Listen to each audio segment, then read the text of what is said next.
Assalamualaikum warahmatullahi wabarakatuh. Selamat siang, salam sejahtera buat kita semua. Bapak Ibu sekalian, perkenankan saya sesi yang kedua sesuai permintaan panitia. Waktunya sepertinya cukup mepet, maka saya tidak akan berpanjang-panjang. Saya akan memanggil dua orang pembicara yang saya kira sudah ditunggu-tunggu. Yang pertama,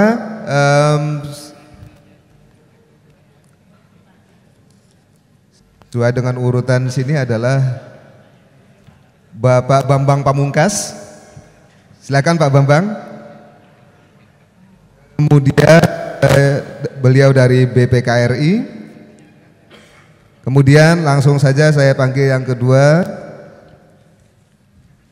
Bapak Gatot Darmasto. Silakan Pak Gatot dari BPKP. Nah, ini kalau kita bicara akuntabilitas, ya, terutama dua aspek penting akuntabilitas keuangan dan akuntabilitas kinerja. Saya kira bapak-bapak berdua inilah nanti yang paling banyak bisa menjawab pertanyaan kita semua. Nah, CV-nya panjang-panjang, kalau saya bacakan semua habis waktunya. Singkat saja, di sebelah kiri saya Bapak Dr. Bambang Pamungkas, MBA CA AK Simba. Ya, beliau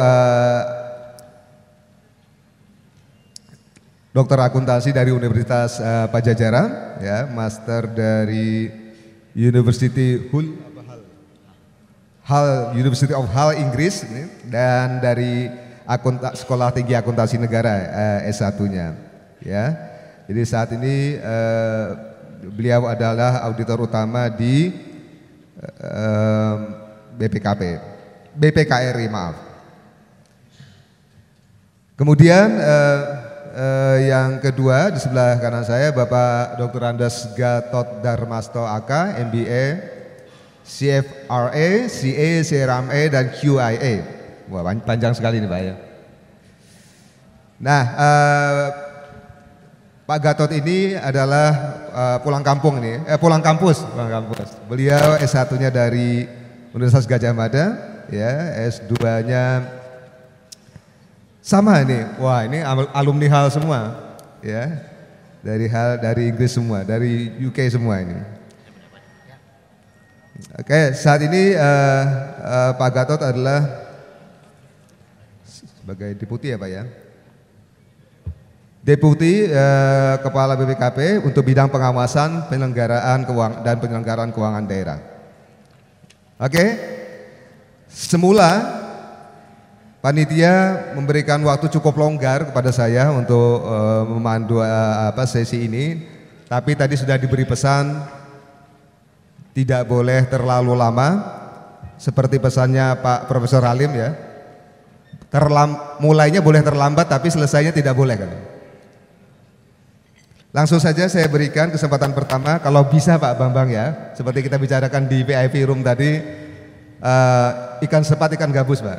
Ya, 15 menit kalau bisa, kalau syukur bisa kurang. Demikian juga nanti kepada Pak Gatot. Langsung saja Pak, silakan. Terima kasih Bapak moderator.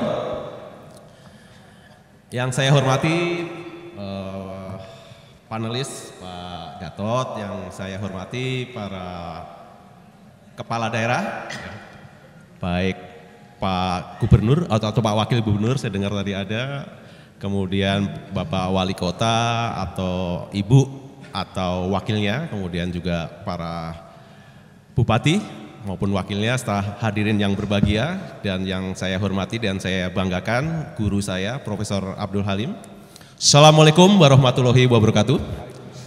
Salam sejahtera untuk kita sekalian.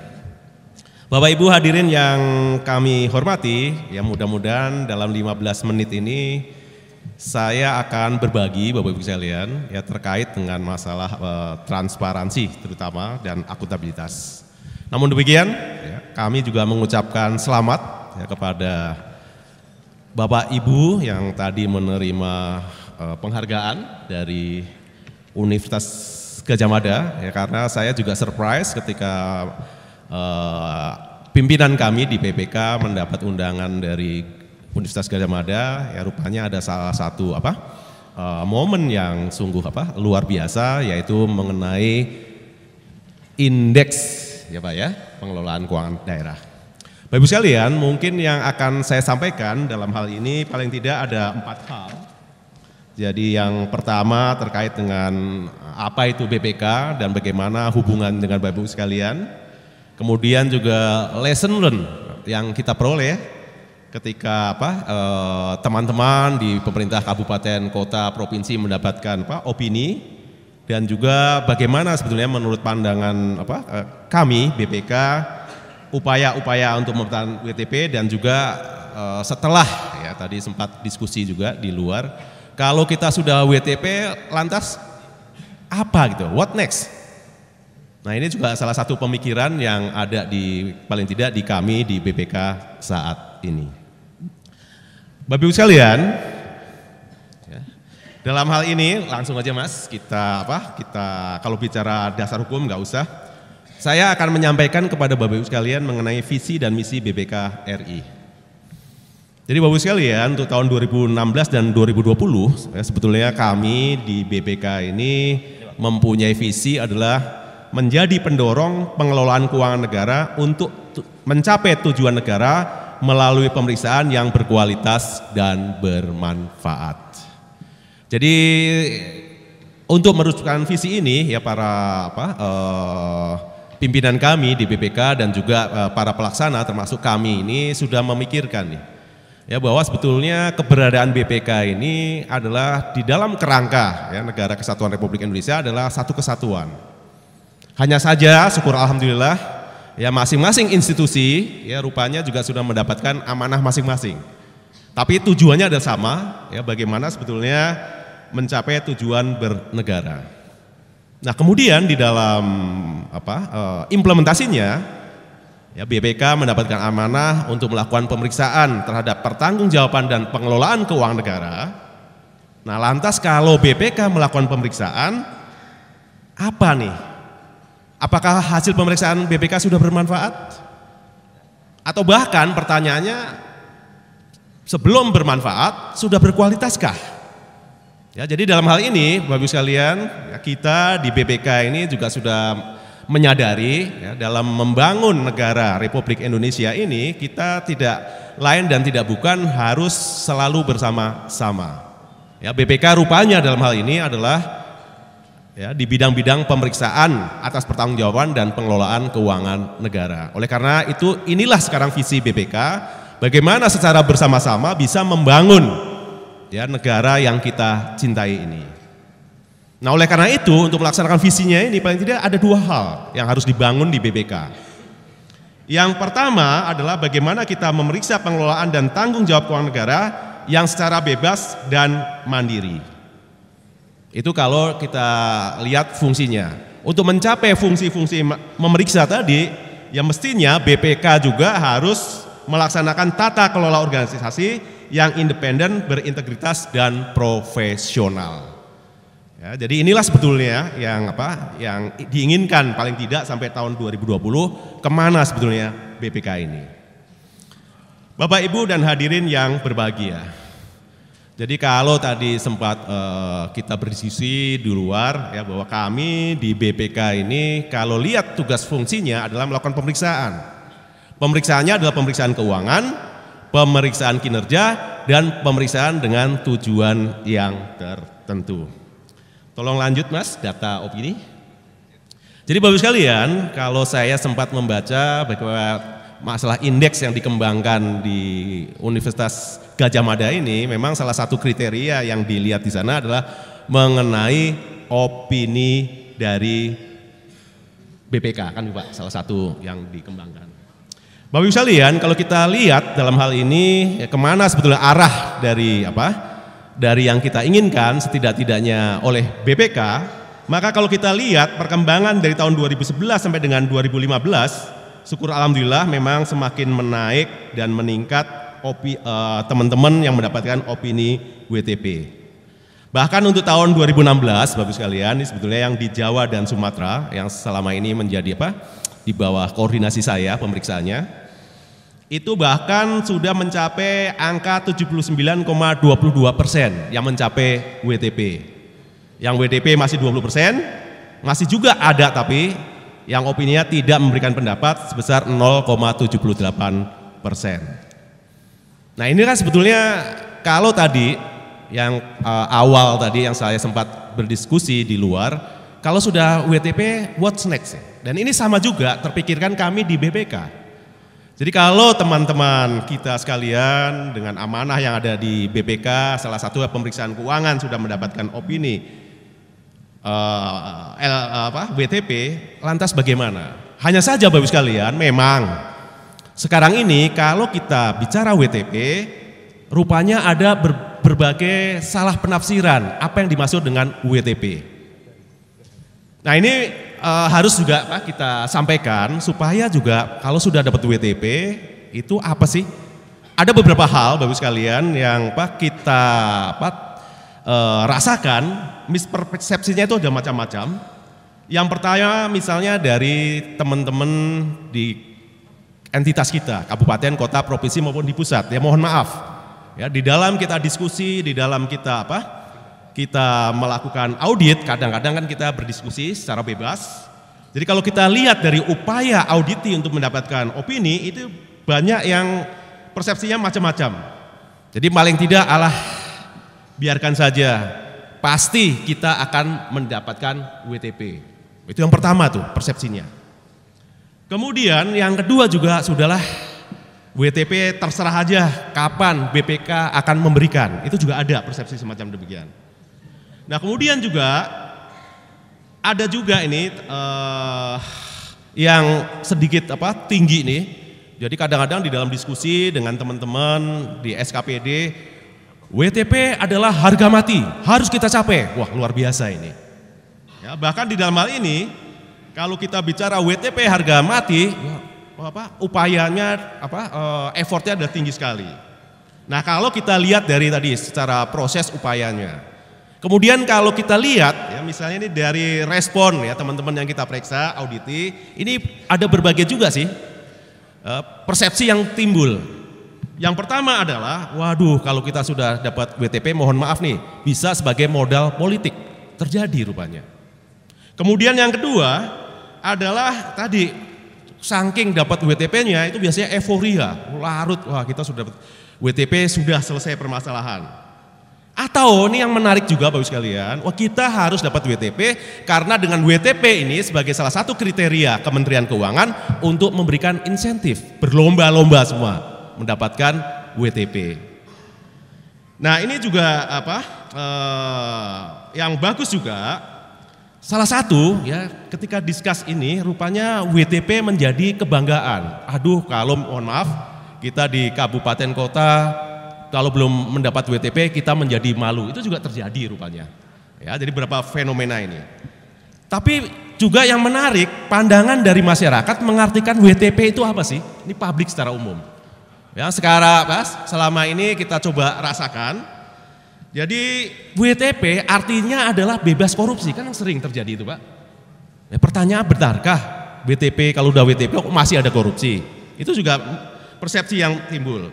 Kemudian WTP ini bisa dipesan dan dibeli. Apalagi kemarin ada peristiwa, mohon maaf, di BPK juga ada OTT. Oh berarti bisa dibeli, bisa dipesan.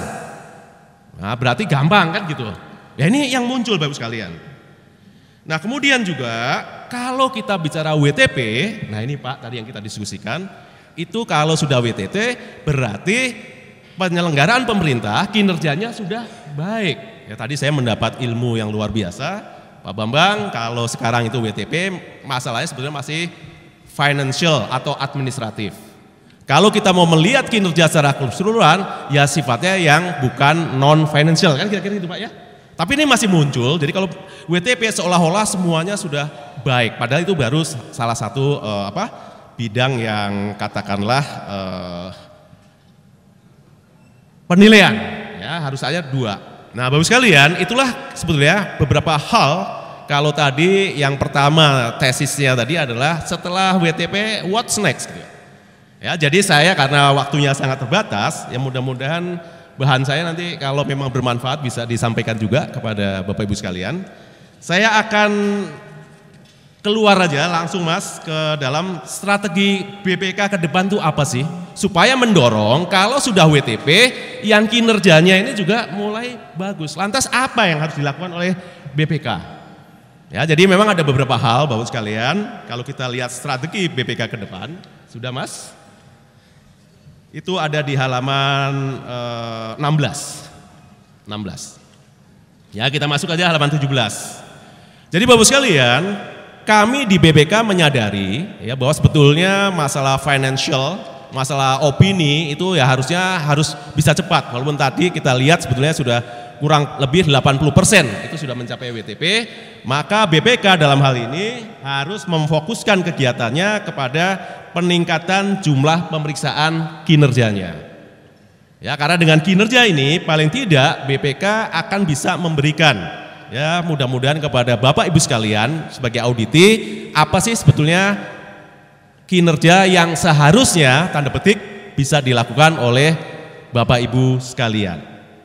Jadi Bapak Ibu sekalian kalau kita lihat ya peningkatan jumlah pemeriksaan kerja harus dilakukan ini berfokus pada tema dan fokus pemeriksaannya di tahun 2016 itu ada 12 tema fokus yang ditekankan oleh BPK dan ini sejalan dengan RPJMN yang sudah dikeluarkan oleh pemerintah. Jadi seiring Bapak Ibu sekalian. Nah, oleh karena itu ada dari 18 fokus difokuskan kepada 12 fokus pemeriksaan. Harapannya Bapak Ibu sekalian, kalau kita sudah WTP baru nanti kita berbicara kinerja yang lainnya. Oleh karena itu juga ada bukan shifting, Bapak Ibu, pemeriksaan keuangan tetap, ya, tetapi jumlah pemeriksaan kinerjanya ini semakin meningkat, sehingga nanti BPK arahnya bukan nanti, sekarang sudah dilakukan, ya, meriksa pada hal pendidikan, kesehatan, kependudukan dan sebagainya. Yang dari 18 tadi diambil 12. Memang di dalam prakteknya, Bapak sekalian, kita sudah melakukan pemeriksaan kinerja, tapi rupanya untuk melakukan pemeriksaan kinerja itu bukan sesuatu hal yang mudah. Ya, di dalam prakteknya, mohon maaf, kemarin saya baru saja sebelum ke Jogja ini kami kumpul di Mataram, ya, syukur alhamdulillah tadi dari Mataram juga ada yang mendapatkan. Itu berkumpul dengan teman-teman untuk merancang bagaimana kita melakukan pemeriksaan kinerja terhadap administrasi kependudukan. Ya, jadi kalau kita lihat effortnya luar biasa, beratnya, termasuk kepada BPK Bapak sekalian. Yang selama ini kalau kita nyaman-nyaman saja dengan pemeriksaan keuangan, sebenarnya keuangan ini infrastrukturnya sudah relatif mapan. Tapi bagaimana dengan pemeriksaan kinerja? Effortnya luar biasa, kita minta masukan ya dari berbagai ahli, kita minta masukan ya dari berbagai teman-teman yang melakukan pemeriksaan. Jadi sebetulnya yang ingin saya sharing Bapak sekalian, bahwa ke depan BPK ini tugasnya bukan semakin ringan, tapi semakin berat. Tetapi dari segi filosofi audit kinerja, bahwa seharusnya BPK ini banyak melakukan pemeriksaan kinerja karena ujung-ujungnya adalah memberikan rekomendasi perbaikan terhadap pengelolaan keuangan negara. Ya, jadi kadang-kadang kalau Bapak Ibu sekalian, teman-teman sudah dilakukan pemeriksaan kinerja, biasanya kan kita kumpul sama-sama, ayo sama-sama kita tetapkan apa yang menjadi kriteria dari keberhasilan suatu program atau kegiatan. Ya, jadi kalau kita bicara program kegiatan, yang selama ini pendekatannya, waktu itu kita baru pendekatan manajemen, perencanaannya bagaimana, pelaksanaannya bagaimana, pengorganisasian bagaimana, moneter dan sebagainya. Sekarang ditambah juga satu Pak, apakah hanya manajerial saja, bagaimana outcome-nya? Nah ini juga menjadi sesuatu Bapak sekalian yang ya mudah-mudahan lah kita bisa bersama-sama dengan seluruh elemen di pemerintahan itu supaya yang sifatnya kinerja ini juga bisa diberikan sumbangannya kepada BPK. Malah saya bercanda Bapak sekalian dengan teman-teman di BPK. Nah ini sebetulnya hal yang sangat baik.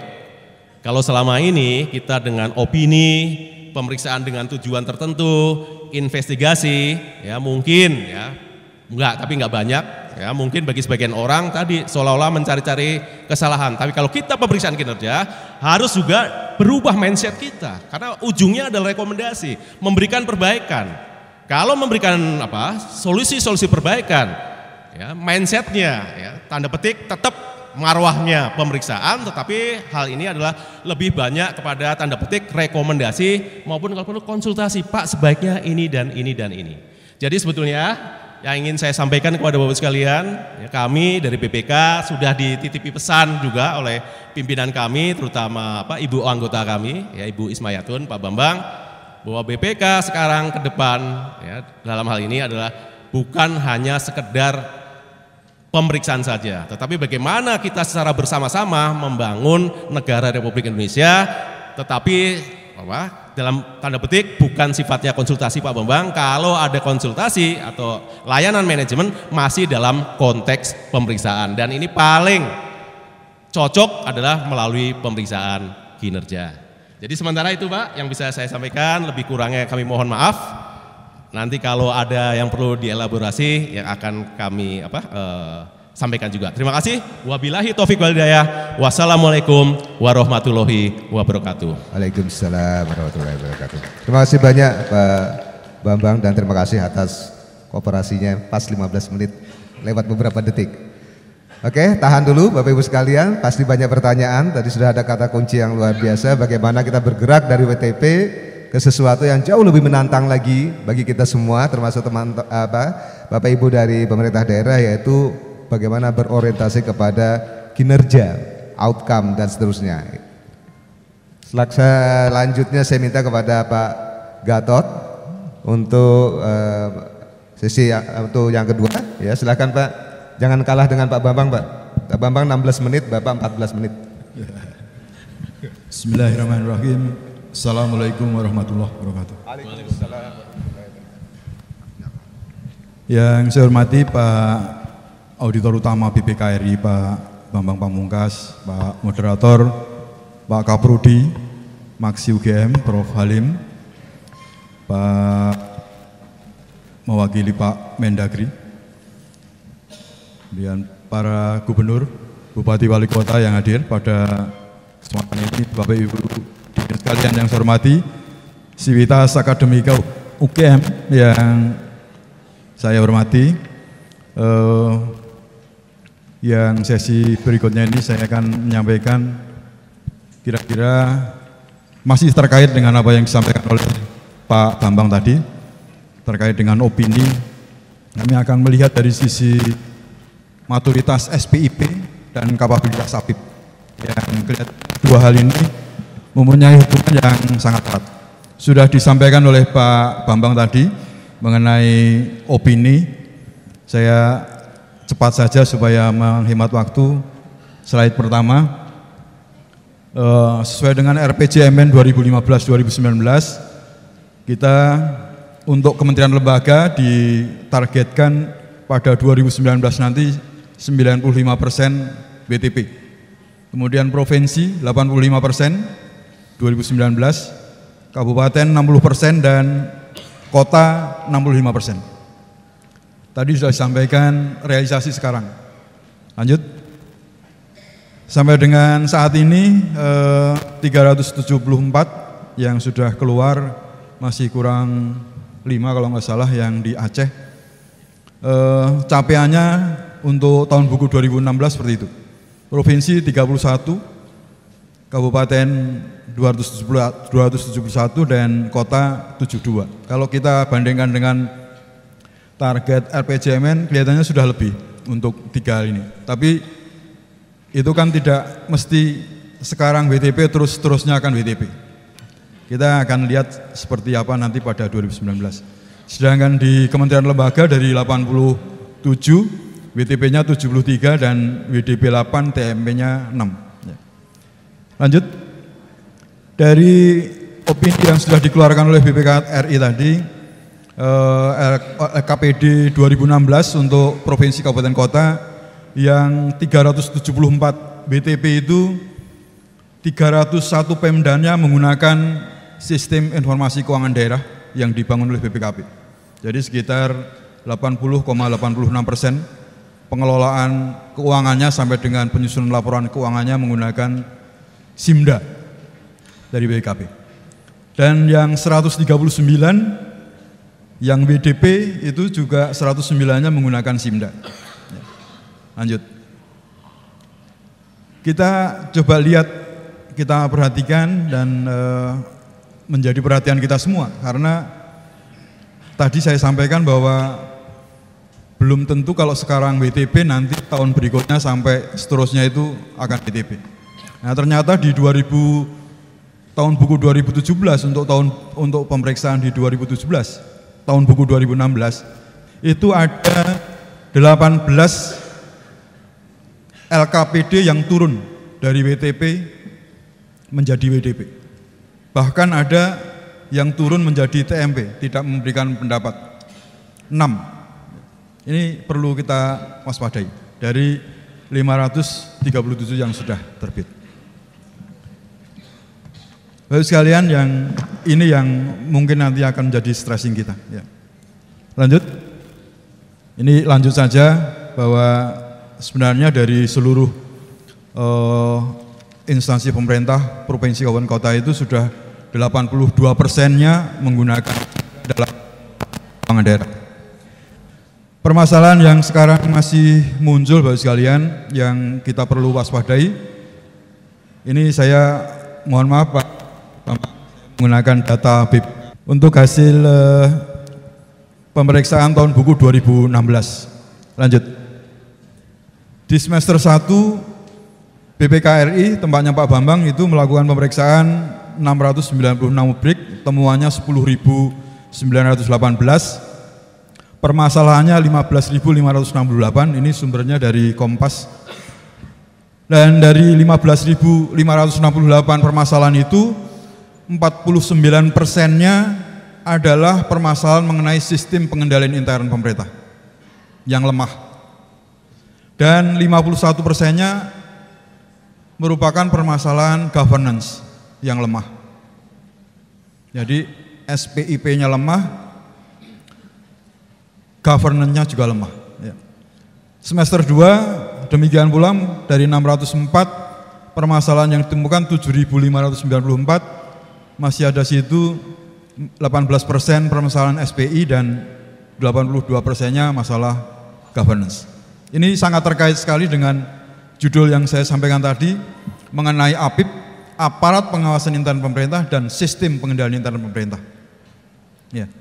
Dan banyaknya kasus yang beberapa minggu terakhir ini, mulai dari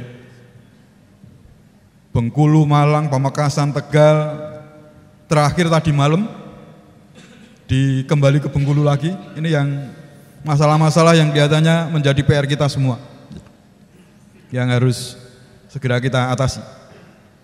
Kita senang melihat tadi itu sudah WTP banyak, sudah melebihi dari RPJMN pada tahun sekarang, tapi ternyata permasalahannya masih banyak. Ya. Dan itu juga terlihat dari lanjut IPK kita. IPK kita, indeks persepsi korupsi kita sekarang pada posisi 37 IPK kita. Dari skala 0 sampai dengan 100. Sampai dengan 2015 itu beranjak tidak lebih dari 36. Ya. Baru pada 2016 itu kita naik 1 poin menjadi 37. Dan tetap pada sampai dengan 2015 itu ranking di ASEAN kita ranking 5. Sama dengan posisi SEA Games kita kemarin ranking 5. Tidak bisa mengalahkan yang lain di ASEAN. Baru di 2016 itu kita menang dari Filipina, kita ranking 4 di ASEAN. Tetapi masih berada di ranking 90 dunia. Ya. Lanjut. Kalau kita sampaikan, ini cepat-cepat karena waktu yang dikasih Pak Rusdi sangat mepet. Penyebab utamanya ada 4. Yang pertama tadi, kelemahan internal control system. Yang kedua, ketidakpatuhan terhadap peraturan perundangan. Masalah ketidakekonomisan, ketidakefektifan, dan ketidakefisienan, dan penyimpangan administrasi. Kita dalami lagi, ternyata yang paling besar di situ adalah masalah kelemahan internal control. Dan kalau kita dalami lagi, kelemahan internal control yang di mana itu ada di pengadaan barang dan jasa. Lebih dari 80% masalah yang terjadi yang disekolahkan ke Kuningan, ke Trunojoyo, ke Gedung Mundar, itu 80%, lebih dari 80% adalah masalah pengadaan barang dan jasa. Ini yang mesti nanti akan kita awasi. Dan mudah-mudahan ini juga menjadi indikator di dalam pencapaian kinerja yang sedang dibangun oleh Gajah Mada. Lanjut. Jadi kuncinya dalam hal ini Bapak sekalian, kalau kita melihat permasalahan tadi ada dua. Satu, kita harus tingkatkan maturitas sistem pengendalian intern pemerintah, internal control-nya kita tingkatkan, dan yang kedua kita tingkatkan kapabilitas dari aparat pengawasan intern pemerintah. Dua hal itu. Karena itu dua hal inilah nanti yang akan mengawal, ya, men-safeguard dari perumusan kebijakan, perencanaan, penganggaran, pelaksanaan, penatausahaan, dan pelaporan pertanggungjawaban. Ya.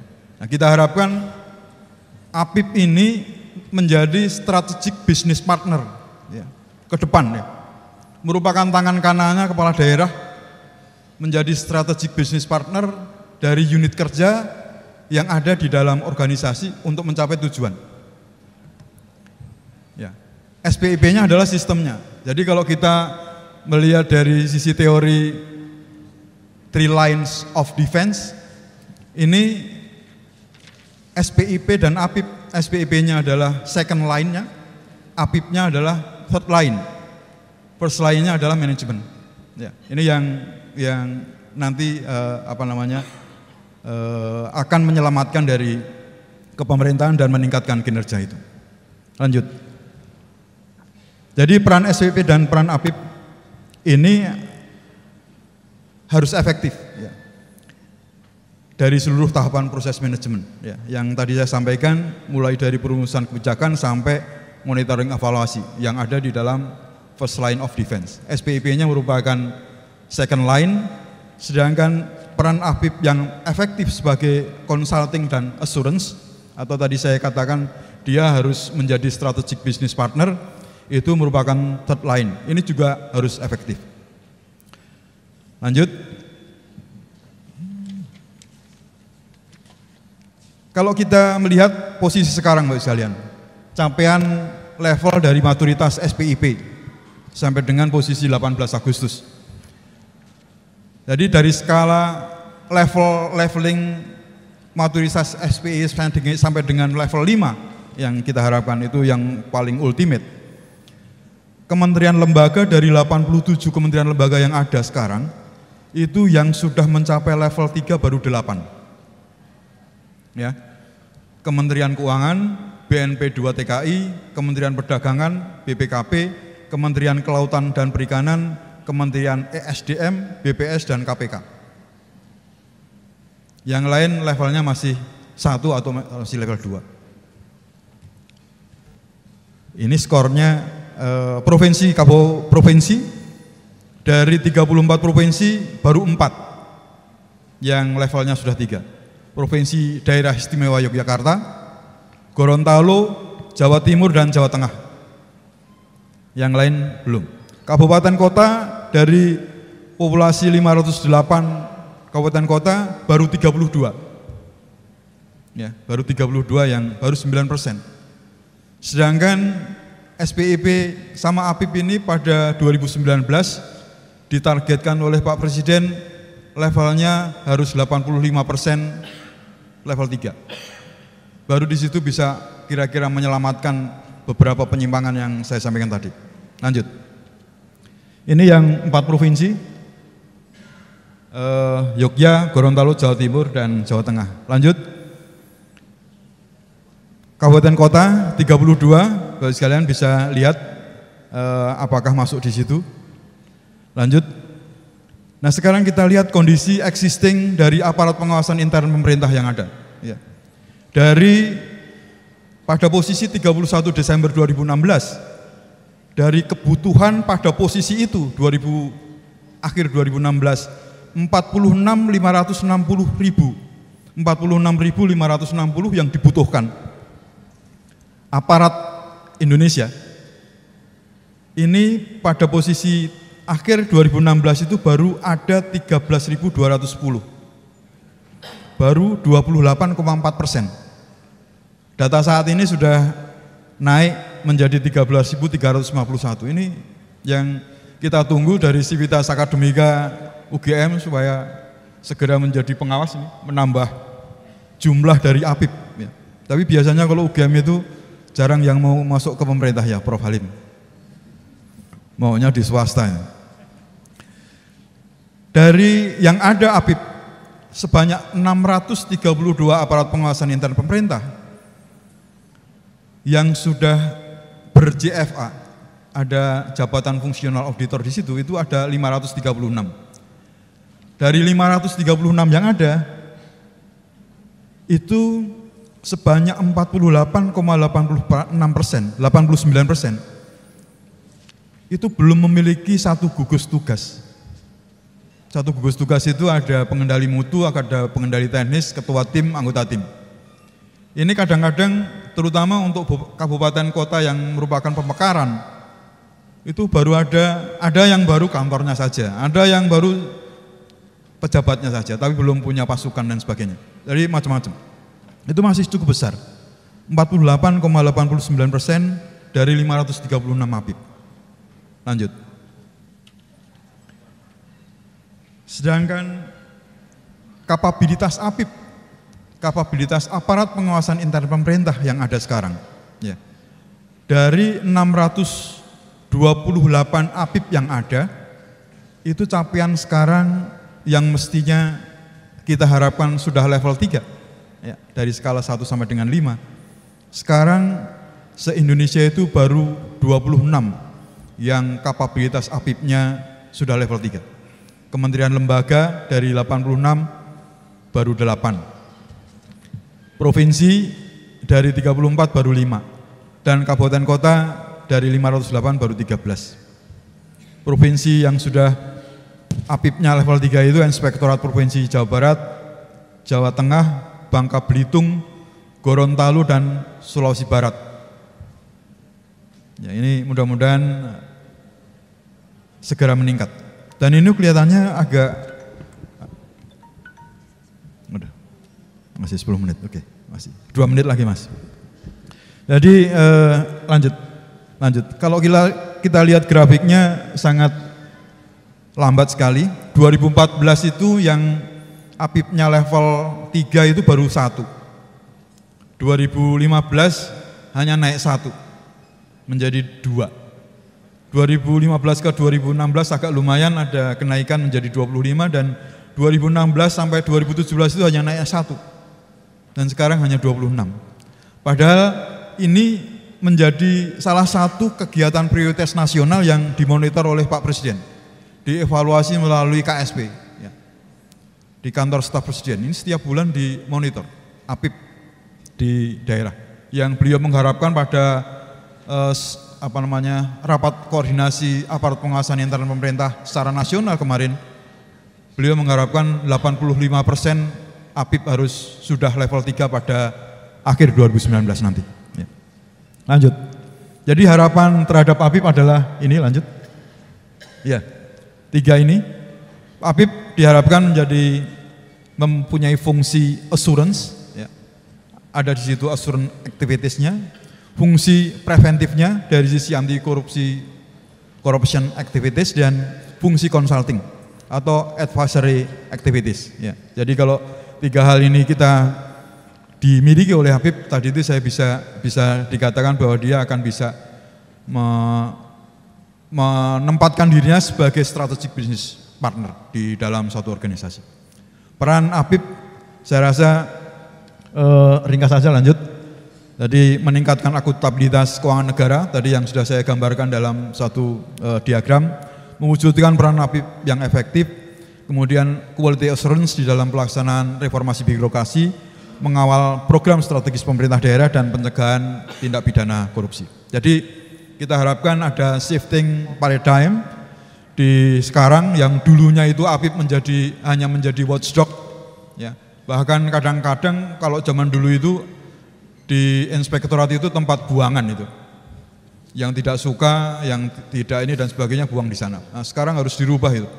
Komitmen dari pemerintah daerah harus merubah itu karena ini dijadikan sebagai tangan kanan dari kepala daerah. Ya. Jadi harus dirubah paradigmanya dari yang tadinya watchdog harus menjadi mempunyai fungsi konsultan dan assurance dari unit kerja yang lain. Kemudian perluasan jenis kegiatan yang assurance tidak hanya masalah compliance audit atau ketaatan, tapi juga tadi itu disampaikan oleh Pak Bambang Pamungkas, audit kinerja, audit investigatif, review, evaluasi, pemantauan, compliance risk management dan sebagainya. Ya. Di consultingnya harus bisa memberikan asistensi terhadap penyeluruhan LKPD dalam penyusunan laporan keuangan dan sebagainya, pendampingan audit yang dilaksanakan oleh BPK, pembimbingan dan konsultasi manajemen risiko, pengendalian intern dan konsultasi di dalam pengadaan barang dan jasa. Ini sangat penting. Ya. Jadi kapabilitasnya harus ditingkatkan. Dan yang tidak kalah pentingnya adalah penerapan risk-based audit planning di dalam melaksanakan program kerja pengawasan tahunannya. Jadi saya rasa itu poinnya adalah bahwa after WTP itu tidak boleh sampai di situ merupakan ultimate objektif, tidak boleh, tetapi harus segera diikuti dengan yang lain tadi, dan disitulah peran APIP dan SPIP semuanya harus ditingkatkan. Dan dengan demikian komitmen yang penting yang harus dimiliki oleh pemerintah daerah adalah sumber daya manusianya yang harus ditingkatkan, anggaran di dalam SPIP maupun APIP itu harus disesuaikan, dan scope of work dari APIP tidak boleh dibatasi. Jadi harus semuanya disesuaikan sehingga bisa melakukan penyelamatan terhadap bisnis yang dilakukan oleh organisasi. Saya kira itu yang bisa saya sampaikan. Mohon maaf agak lari-lari karena waktunya dibatasi oleh Pak Rusdi. Terima kasih. Assalamualaikum warahmatullahi wabarakatuh.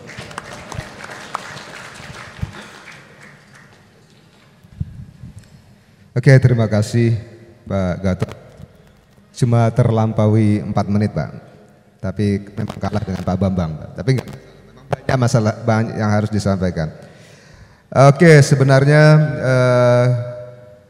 saya percaya banyak sekali yang harus disampaikan, namun selalu waktu menjadi pembatas, bukan maksud hati untuk membatasi.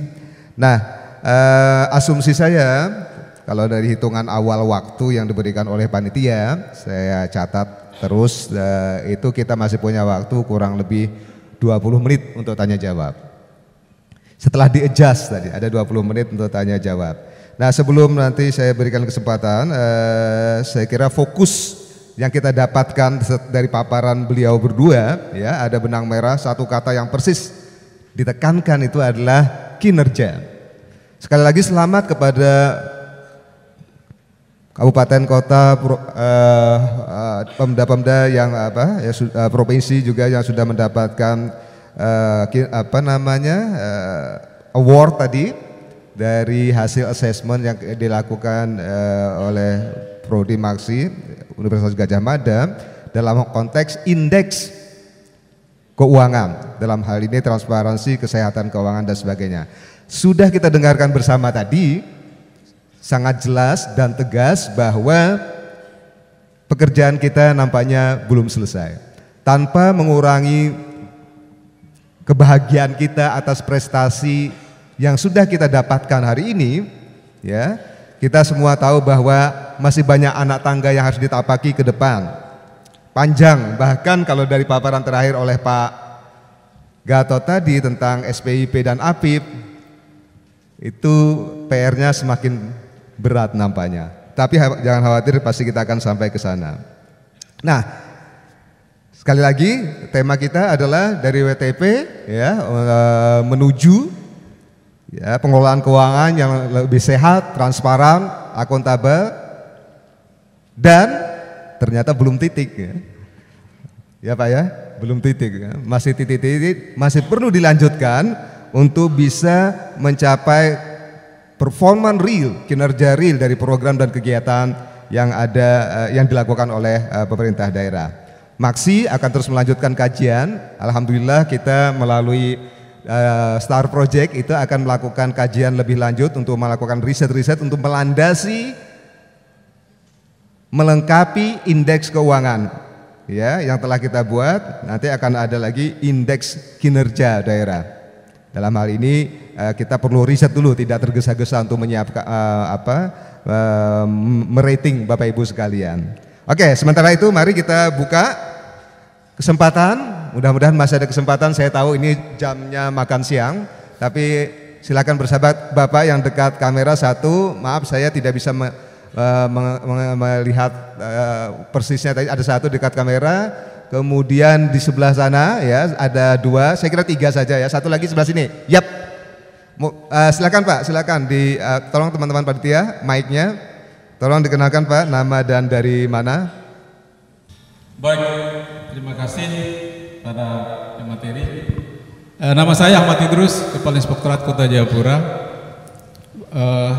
Hal-hal yang mungkin perlu sharing hari ini dalam rangka seminar nasional ini adalah tentang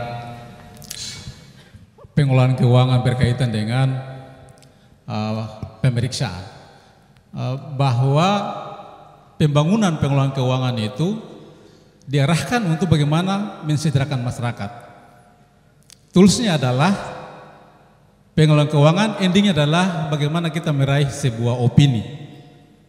Padahal opini itu kan tools, alat saja. Tapi selama ini ya kita dicekoki hampir kurang lebih 10 tahun terakhir ini untuk selalu kita meraih opini WTP. Semestinya sudah kita arahkan bukan karena kita dulukan pemeriksaan keuangan, tapi mestinya secara simultan harus berbarengan dengan audit kinerja. Tidak mungkin kita dulukan keuangan lalu kita abaikan kinerja. Kan Indonesia ini bukan membangun keuangan, tapi membangun manusia, bagaimana manusia sejahtera. Nah, kesejahteraan manusia itu diukur dari kinerja pengelolaan tata kelola negeri ini. Jadi trendsetter UGM sebagai ya pusat kajian, banyak pemikiran dari UGM ini terhadap Republik ini, sehingga pada hari ini saya sarankan agar ya dari Maksi lalu kerjasama dengan mungkin dari pengelolaan ya kebijakan publik berkaitan dengan pelayanan kemasyarakatan, karena setelah WTP arah kita adalah bagaimana supaya birokrasi itu bebas korupsi, kemudian birokrasi yang bersih dan melayani. Birokrasi bersih dan melayani ini adalah ending daripada audit kinerja.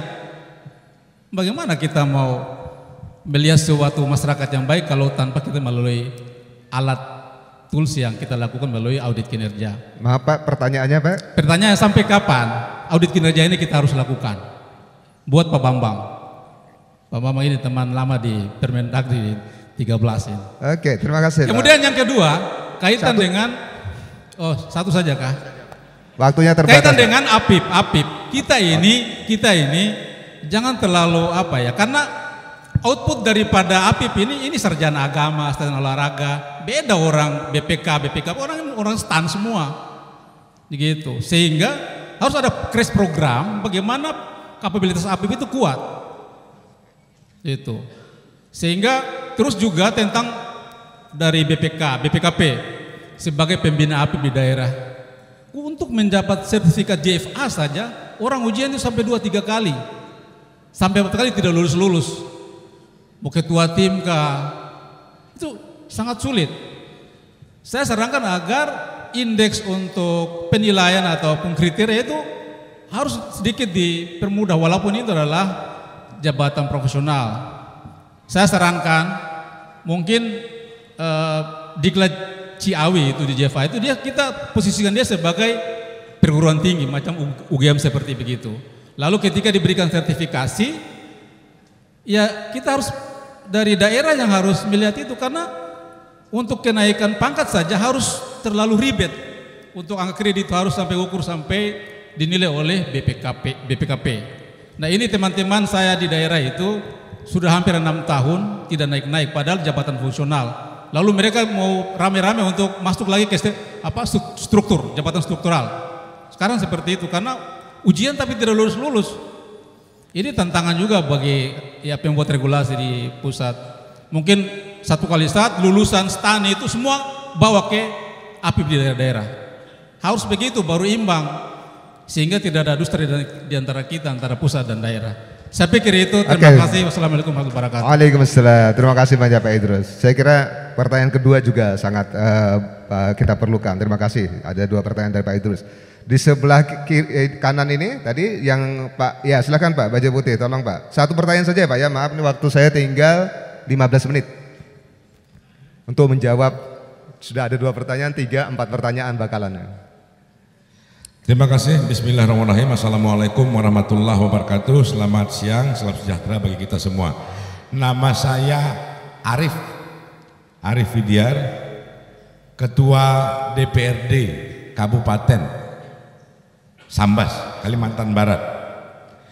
Saya ingin langsung saja ke persoalan yang ingin saya tanyakan. Yang pertama saya ingin berangkat dari tema kita pada hari ini, yakni peran BPK dan upaya Pemda dalam memperoleh opini WTP atas LKPD.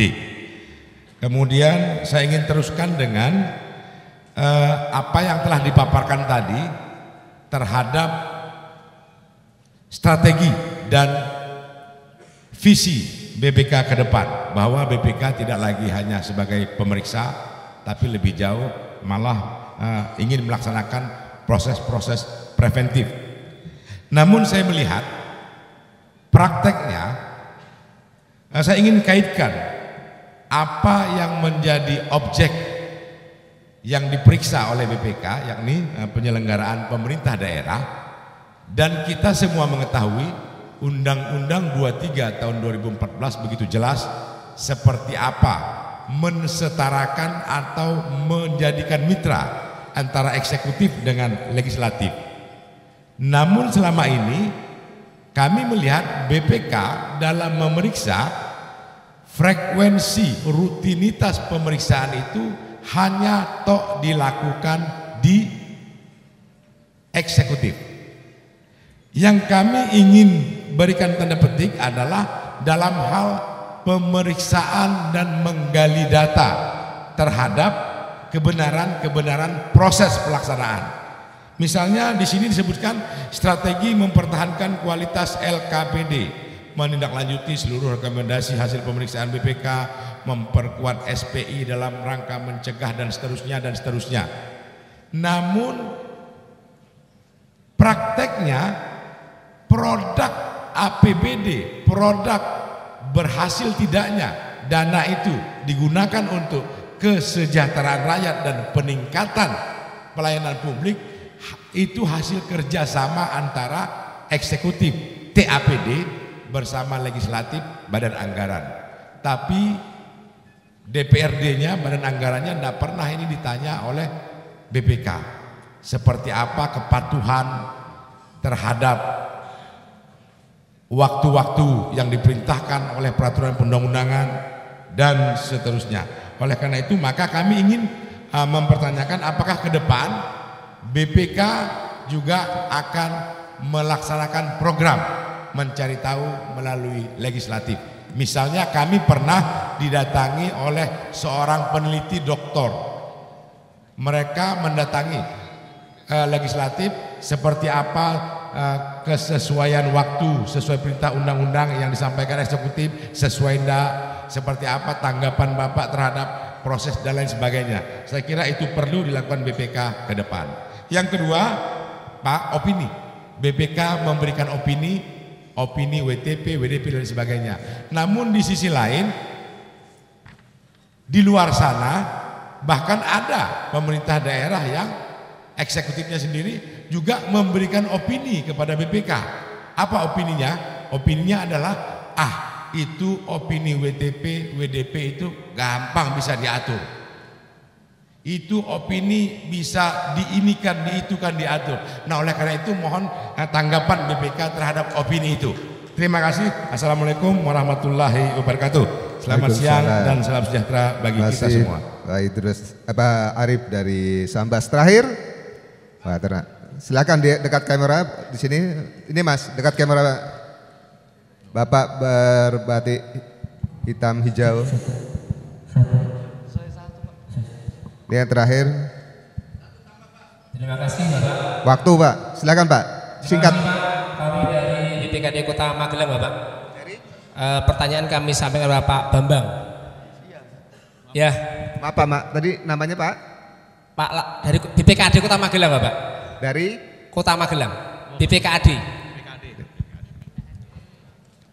Ya, terima kasih Bapak atas waktunya. Yang kami mohonkan penjelasan Bapak terkait dengan SEMA nomor 4 tahun 2016, di mana disebutkan selama ini memang itu lahir atau dikeluarkan memang karena gonjang-ganjing terkait dengan penanganan kasus korupsi yang ada di hampir semua dari Indonesia Bapak. Nah, selama ini bahwa penanganan yang terkait dengan penentuan kerugian negara itu dilakukan oleh lembaga di luar BPK selama ini. Padahal sebagaimana diamanat di Undang-Undang 45 ataupun dipertegas di Undang-Undang 15 tahun 2004, satu-satu lembaga yang bisa memberikan penilaian atas kerugian negara adalah BPK. Nah, selama ini kami tidak dalam konteks untuk memperbandingkan kredibilitas antara lembaga dan lembaga yang satu, Pak. Kami hanya ingin bahwa itulah marwah undang-undang yang harus dijalankan. Nah, sejauh mana BPK dalam ini dalam konteks untuk mengambil peran untuk mengawal pelaksanaan atas SEMA itu. Itu yang pertama. Yang kedua, sebagaimana instruksi Bapak Presiden bahwa setiap tahun anggaran, akhir tahun anggaran di mana daerah itu menyusun LKPD dan diaudit oleh BPK. Kemudian dari audit muncul opini dan ada rekomendasi atas temuan-temuan. Di situ disebutkan bahwa ada tenggang waktu 60 hari pemerintah daerah untuk bisa menindaklanjuti semua rekomendasi dari BPK. Nah, disebutkan bahwa selama 60 hari ini APH tidak boleh membawa temuan-temuan yang disinyalir ada kerugian negara itu ke bawah ke ranah hukum. Namun kenyataannya Bapak, banyak di daerah ini ternyata ketika BPK sudah mempublish hasil pemeriksaannya dan itu sudah diakses oleh semua masyarakat stakeholder, ada bisik-bisik gitu barangkali sudah mulai teman-teman kita itu sudah masuk untuk membawa ke ranah hukum, Pak. Nah, bagaimana? Apa saja inisiasi dari BPK untuk mengawal bahwa selama 60 hari ini prosesnya proses administratif, bukan proses yang bisa kebawa ke ranah hukum, Bapak. Itu dua hal yang barangkali mohon pencerahannya. Terima kasih. Assalamualaikum warahmatullahi wabarakatuh. Waalaikumsalam. Terima kasih Pak. Oke Pak, saya kira langsung saja sudah ditangkap pertanyaan atau yang lain. Waktu sangat terbatas. Silakan Pak Bang. Ya, langsung singkat saja Pak. Terima kasih Pak. Baik. Saya cuma karang-karang ini mudah-mudahan betul. Saya tujukan kepada Universitas UGM. Dengan simpel saja saya mengatakan terhadap kinerja atau penilaian BPK. Kebanyakan penilaian ini Insinyur Syarifuddin Haji Majid, Ketua DPR Kabupaten Morowali Utara Pemekaran. Sudah Pak? Ya. Ini pertama saya tujukan kepada UGM untuk kemudian menafsirkan apa yang saya utarakan ini terhadap penilaian kinerja BPK. Mana lebih baik? WTP tetapi masyarakatnya semakin miskin. Ada penilaian yang tanpa memberikan opini, tidak memberikan tanggapan, tetapi masyarakatnya semakin angka kemiskinannya semakin kurang. Artinya penilaian ini mungkin UGM yang bisa nanti turun ke lapangan, ini bukan teori, karena kami DPR itu yang paling banyak turun ke lapangan. Kemudian beberapa kabupaten ini yang sudah memberikan keputusan bupati tentang tunjangan kinerja pegawai tambahan itu, yang kami sudah sarankan dan kami tidak setujui, tetapi itu adalah muncul perbuknya. Ya ini banyak Pak ini. Terakhir saya ingin menyampaikan bahwa kami ini dari perwakilan Sulawesi Tengah, mungkin kalau ada teman-teman yang ada sini, ingin menyampaikan seminar ini agar jangan cuma membuat satu rumusan di dalam buku berdasarkan hanya peninjauan-peninjauan di dalam Jawa itu sendiri. Itu tidak menjadi akurat. Kali lagi Pak, mohon ini dikaji bahwasanya penilaian-penilaian kerja BPK dengan istilah WTP, tetapi terakhir saya melihat di lapangan WTP tetapi masyarakatnya tambah miskin. Ada juga yang tidak diberikan BPK tidak memberikan tanggapan, tapi masyarakatnya semakin sejahtera. Tidak tahu cara menjawabnya atau cara mengkajinya ini Pak. Terakhir saya menyampaikan, mudah-mudahan seminar ini berarti saya juga agak terlambat, diakibatkan karena tulus hati saya, bukan karena tujuan yang lain-lain. Ingin menyampaikan di forum ini, mudah-mudahan pertemuan ini tulus dan ikhlas dan akan berarti bukan hanya untuk kemudian ada apa-apanya, harus ada apa-apanya. Silakan Pak, terima kasih banyak Pak. Terima kasih Pak. Wabillahi taufiq wal hidayah. Assalamualaikum warahmatullahi wabarakatuh. Oke, mohon maaf Pak, bukan maksud saya tadi mengkat karena memang waktu sangat terbatas. Mudah-mudahan panitia nanti tidak menghukum saya ini. Oke, kita sudah tangkap poinnya. Saya kira poin yang terakhir itu juga sangat penting. Jadi seperti yang tadi saya sampaikan sebelum saya serahkan kepada dua panelis yang luar biasa ini, IKD ini baru sebagian Bapak Ibu sekalian. Ya, jadi Bapak dari Sulawesi Tengah tadi nggak usah khawatir. Kita 6 bulan ke depan akan melakukan kajian riset yang sangat intensif untuk melengkapi indeks keuangan daerah dengan indeks kinerja daerah. Jadi ketika hal-hal administratif ini sudah beres, tapi ada yang lebih real.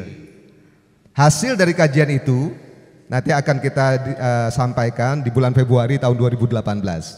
Mudah-mudahan Bapak Ibu yang hadir di sini nanti bisa hadir juga pada saat itu nanti. Nah, sehingga akan melengkapi gambar yang sesungguhnya, bukan separuh. Tetapi setidaknya seperti saya katakan sudah kita tapai anak tangganya, sudah cukup baik tapi belum selesai. Silakan kepada Pak Bambang, tadi ada pertanyaan pertama khusus untuk Pak Bambang. Ada juga untuk Pak Gatot. Saya kira semua yang berkaitan dengan Pak Bambang dituntaskan saja Pak dalam 2,5 menit. 2,5 menit. Baik, terima kasih Pak Moderator, Bapak-bapak Ibu sekalian yang sudah menyampaikan beberapa hal tadi, bahkan sebetulnya klarifikasi dan sumbangan pemikiran untuk BPK. Jadi iya Pak, yang saya sampaikan tadi ada beberapa hal yang sebetulnya ada mispersepsi, ya, persepsi yang salah mengartikan apa sebetulnya WTP. Ya, rupanya sudah tadi diangkat oleh yang Pak Arief juga mengangkat tadi, gimana kalau sudah WTP tapi kesejahteraan belum tercapai, apalagi bagaimana ya Pak Idrus tadi, selamat berjumpa lagi Pak Idrus, sejak tahun 2005 dulu kita sama-sama nyusun PP 58 dan Permendagri 13. Intinya begini Bapak sekalian, ya, dari yang saya bisa tangkap memang sama yang saya sampaikan tadi di muka bahwa BPK sekarang juga sudah mulai memperhatikan masalah kinerja. Hanya saja Bapak sekalian yang kita bisa lihat di BPK tadi, sekarang di BPK itu fokusnya kelihatannya lebih besar kepada pemeriksaan keuangan. Gitu. Nah, padahal untuk membangun satu sistem keuangan atau sistem kinerja, saya melihatnya ada beberapa hal yang harus kita bangun Pak. Misalnya sistem kinerja. Tadi kita katakan kalau di keuangan infrastrukturnya itu kelihatannya sudah ada. Intinya adalah pertama ada kriteria, apa yang digunakan kriteria untuk menilai tanda petik keuangan. Sudah ada standar akuntansi pemerintahan. Nah kalau di kinerja Bapak sekalian, yang saya katakan tadi BPK tuh effortnya luar biasa. Bagaimana kita menilai kinerja suatu katakanlah kegiatan atau program, apa sih yang kita jadikan ukuran? Kalau tadi Pak Arief mengatakan kesejahteraan itu apa ukurannya? Cari dulu ukurannya. Yang nanti itu akan kita sepakati bersama Pak. Kan begitu Pak? Jadi saya melihat satu ada ukurannya. Yang kedua yang tidak kalah pentingnya ada media untuk menyampaikan Pak. Kalau keuangan, media pertanggungjawaban keuangan jelas laporan keuangan. Lantas kalau media untuk menyampaikan ini kinerja kita apa, mungkin sebagian di praktek-praktek pemerintah daerah ada namanya LKPJ gitu ya. Apakah itu yang kita gunakan? Apakah yang ada kriteria dari Kementerian Dalam Negeri yang kita gunakan? Karena di dalam prakteknya yang saya sampaikan tadi, ya sekarang kami sedang mengembangkan untuk kinerja Adminduk, administrasi kependudukan itu. Jadi mulai dari perekaman data, kemudian pengolahan data, kemudian pemanfaat data, itu kita diskusi dengan berbagai pihak Pak. Supaya jelas kriterianya. Jangan BPK lari sendiri, jangan-jangan salah kriterianya. Oleh karena itu di dalam prakteknya, ketika kita dengan teman-teman di entitas, kita diskusikan bersama Pak. Bahkan kita tanda tangan bersama, ini loh yang kita jadikan kriteria. Yang tadi saya sampaikan memang selama ini kalau pendekatan pemeriksaan kinerja baru sebatas manajemennya, perencanaan, pelaksanaannya bagaimana, pelaporannya bagaimana, monitoring dan sebagainya. Sekarang ditambah Pak, ukurannya adalah apa hasil yang didapat dari suatu kegiatan tadi. Kalau bahasa-bahasa mohon maaf nih bahasa-bahasa sekolahannya Pak ya outcome tuh. Apa sih outcome-nya? Nah, oleh karena itu Bapak sekalian, yang saya lihat, jadi yang susah ini di kinerja adalah pertama menetapkan ukuran, yang kedua adalah apa medianya, apakah lakip yang kita gunakan atau LKPJ atau yang mana? Kan itu harus jelas. Kalau belum, ya bagaimana? Ya syukur alhamdulillah untuk BPK. Ya, yang ketiga yang perlu adalah audit apa yang digunakan untuk tadi menilai. Kalau keuangan, audit keuangan. Kalau kinerja, audit kinerja. Ya, kalau yang lainnya adalah PDTT dan sebagainya ada toolsnya sudah. Ya, BPK sekarang mengembangkan itu yang namanya kalau pemeriksaan keuangan relatif sudah stable gitu ya. Pemeriksaan kinerja sudah ada panduannya, tapi kan tergantung nih aktivitas kegiatan apa kinerja yang akan kita nilai. Sangat banyak Pak. Ya, kalau kita bicara ukurannya macam-macam, tapi kalau sebetulnya sih kalau yang saya katakan tadi pemeriksaan kinerja kelihatannya susah, mahal. Yang saya rasakan saya sudah mencoba melakukan 4 jenis pemeriksaan kinerja, itu berat sekali. Yang pertama dulu mengenai pajak dan retribusi, kemudian yang kedua tentang air bersih, yang ketiga tentang masalah PDAM, itu kan berbeda-beda ukurannya. Ya, yang sekarang ini kita lihat Adminduk, beberapa waktu yang lalu kita melihat kinerja bagaimana kesiapan pemerintah daerah untuk mencapai accrual, kita lakukan. Itu metodologinya, ilmunya macam-macam Pak. Kayaknya nggak bisa tuh kayak kami ini ilmu akuntansi tadi Pak Idrus yang namanya akuntan apa sih? Kan kita merasakan juga akuntan setelah kita terjun di sektor publik, ya mohon maaf kayaknya nggak ada apa-apanya juga. Even kita seorang akuntan saya merasakan harus ada ilmu yang lainnya. Apalagi ini ranahnya kinerja.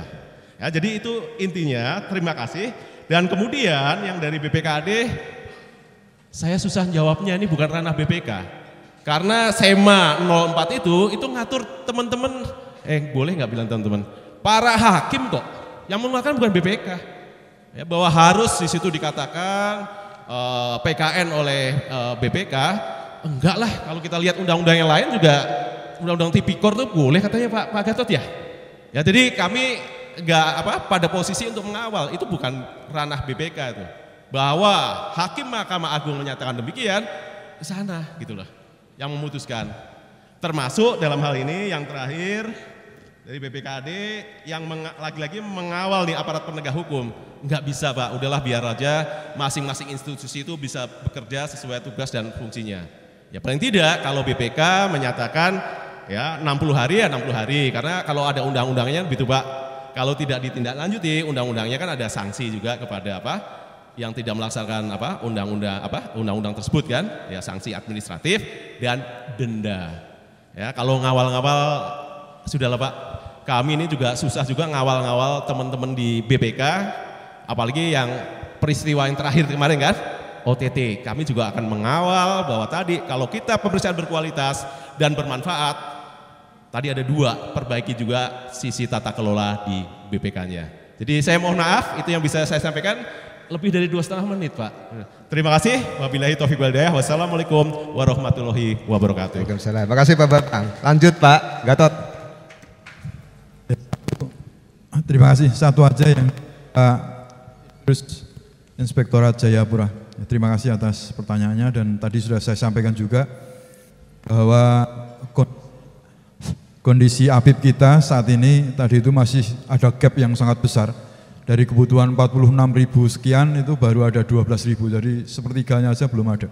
Dan yang ada, yang 12.000 itu juga macam tadi sudah Bapak sebutkan juga, background dari disiplin ilmunya juga bermacam-macam. Tapi itu tadi disampaikan oleh Pak Bambang, semua disiplin ilmu saya kira diperlukan di dalam pengawasan ini gitu ya, tidak hanya di akuntansi. Nah, untuk mengatasi gap itu sudah banyak dilakukan. BPKP sendiri sebagai internal auditor pemerintahnya juga sudah membuka untuk memberikan pendidikan dan pelatihan, workshop, seminar dan sebagainya untuk meningkatkan kapabilitas APIP yang ada di daerah. Termasuk tadi yang disampaikan oleh Pak Moderator Star Pro, ya, Star Pro yang sampai dengan saat ini, mudah-mudahan sampai dengan tahun depan ya, dan mudah-mudahan lagi Pak Prof Halim ini juga diperpanjang lagi di second ya. Jadi bisa memperpanjang, melakukan peningkatan pendidikan pelatihan kepada APIP terutama, yang mudah-mudahan sampai dengan saat ini sudah meluluskan kurang lebih 6.000 dari 28 universitas dari Syahkuala sampai dengan Uncen. Ya, 28 universitas, dan sudah banyak saya rasa yang balik lagi ke instansinya masing-masing untuk melakukan pembenahan dan sebagainya. Ini akan terus kita lakukan, dan mengenai JFA sulit ya mungkin akan terus kita benahi. Tapi kalau kita turunkan, kita ground, kita turunkan kriteria, passing grade-nya misalnya, itu juga nanti kualitasnya juga akan turun. Ini serba ini ya. Jadi mungkin yang akan kita tingkatkan adalah kapabilitas sumber daya manusianya supaya bisa mencapai itu. Nah, itu perlu waktu, dan mudah-mudahan dengan berbagai usaha kita membuka diri di 34 provinsi. Kalau Bapak sekalian memerlukan, BPKP ada di sana, dan mudah-mudahan itu bisa cepat mengatasi, dan ditambah lagi dengan pendidikan yang ada di UGM dan lain-lain, ini bisa menambah gap yang tadi masih kurang. Saya kira itu jawaban dari saya. Terima kasih. Assalamualaikum warahmatullahi wabarakatuh. Terima kasih Pak Gatot dan Pak Bambang. Saya tahu banyak sekali banyak tanya belum terungkap, yang sudah diungkapkan pun belum terjawab. Tapi kita semua sudah bisa menangkap benang merahnya, bahwa ketika kita kembali kepada tema kita tadi, bahwa memang dulu WTP itu seperti menjadi tujuan akhir sepertinya, akibat kesalahan dalam memahami, kesalahan persepsi tentang apa itu WTP ya. Jadi tetapi tidak juga berarti tidak usah WTP, yang penting sejahtera. Itu seperti yang disampaikan terakhir tadi ya. Tidak juga, mungkin analoginya sederhana seperti WTP, analogi saya mungkin tidak sempurna. Seperti kalau kita sholat itu hanya memenuhi syarat dan rukun, ya kan? Sholat tiap hari rutinitas sudah menggugurkan dosa, menggugurkan kewajiban, jadi tidak berdosa. Tapi apakah sholat itu sudah berdampak kepada perubahan perilaku, akhlak yang karimah? Itu urusan nanti. Nah, outcome yang disampaikan oleh Pak Bambang tadi itu yang menjadi fokus kita ke depan dalam meningkatkan kinerja, termasuk audit kinerja, termasuk nanti kita akan menghasilkan indeks kinerja. Kekhawatiran bapak-bapak dan ibu-ibu yang tadi sangat beralasan, apakah kami yang tidak dapat award ini tadi berarti jelek? Ya tentu tidaklah Bapak Ibu sekalian ya. Jadi dalam hal ini scoring itu kan ya ada banyak komponen di sana. Maka kita akan melengkapinya.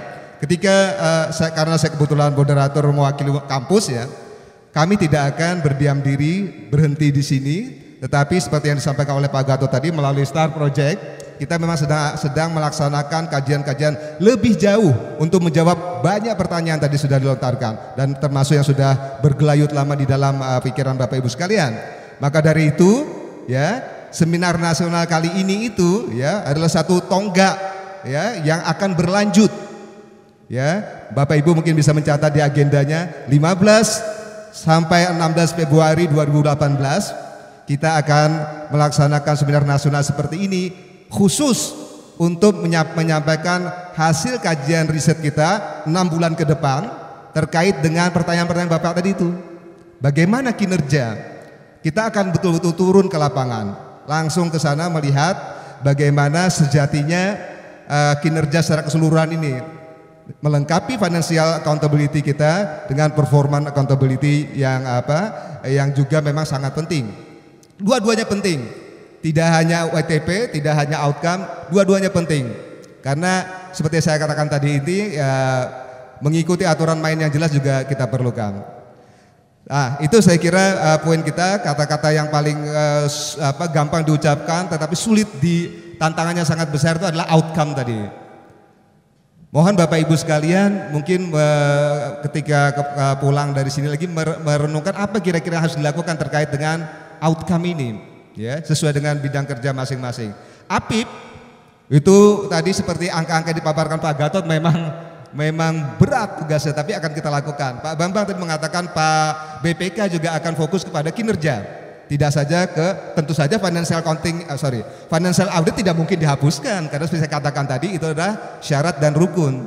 Tapi mari kita tingkatkan menjadi kinerja yang nyata, yang betul-betul memberikan impact kepada masyarakat untuk mencapai negeri yang baldatun thayyibatun wa rabbun ghafur.